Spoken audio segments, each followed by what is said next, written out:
Good evening. Thank you for joining me for tonight's sleep story. If you're new here, my name is Julie, and I create different worlds to help you go to sleep. Welcome to my dark academia world. Drusilla Gobblestone was born under a dark sign. That was why, at age 11, she presented herself to Mrs. Morse's school for wayward girls and other exotic creatures. The school was located on the outskirts of Blessings Hollow on the coast of Maine. She had not moved far, having attended the nearby Trixie's Tri-State Orphan Hostelry on the other end of town. The first few steps into the cloakroom were not promising. The place smelled musty, like old socks.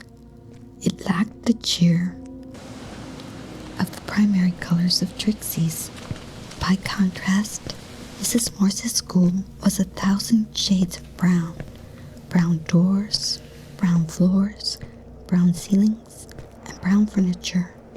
The only things that weren't brown were the stone walls and the brown things that had long since turned gray. There was nobody to greet her as she examined the row of dark cloaks hanging from hooks. Drusilla deposited her hat, then swallowed hard before opening the door to the main body of the school. The room was lit with a bizarre combination of gas lamps and torches that threw dueling shadows. It revealed a grand hall that rose several stories. At the far end, a giant clock made of dozens of glistening gears chugged and whirled away.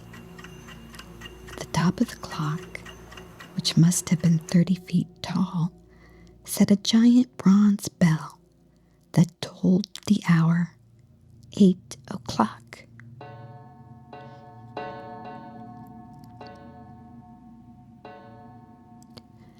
At least you're on time. But I don't understand why they're allowing a new girl to start 2 weeks into the school year, a tall, bespectacled girl said from across the hall. She approached with determined strides and wore a fading purple dress robe over a brown pinafore. Her name tag read, Margaret Finn. In her hand she held a notebook and she made big checks with a pen as Drusilla answered her questions. Name, Drusilla Gobblestone, big check. State of birth, Maine. Margaret narrowed her eyes behind lenses so thick they magnified her pupils threefold. She wore a fierce expression reminiscent of other girls Drusilla knew at the orphanage. Serious girls who pulled their hair back from their faces in tight buns that tugged at their skin. Margaret, however, did not have her hair in a bun. Instead, she had 2 floppy ponytails tied with loopy bits of red yarn.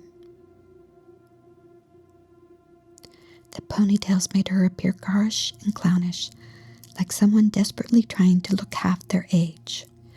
By the size of her, she had to be at least 18. Mother's name? Unknown. Margaret stopped making checks in her notebook.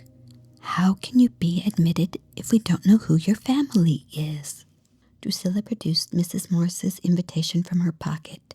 It was a fine brown affair with brown engravings on a lighter brown background. It was printed on paper so stiff it could serve as a backstop for a hockey puck. The invitation was addressed to Drusilla Gobblestone, care of Madame Beatrix's Tri-State Orphan Hostelry. Right, well, irregular. Irregular to have a new girl start today, and irregular to have a girl without a family. Family is how everyone gets into our school.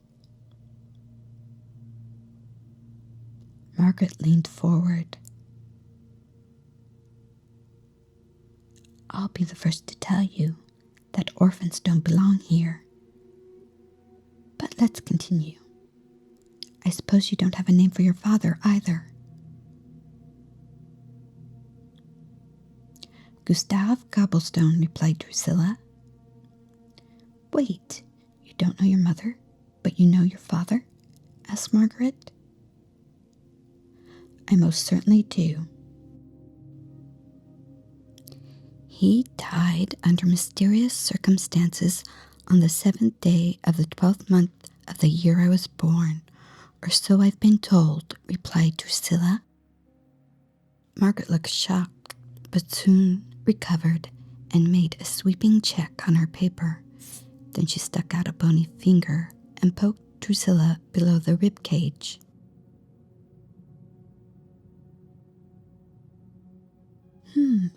You're short and decidedly unfit.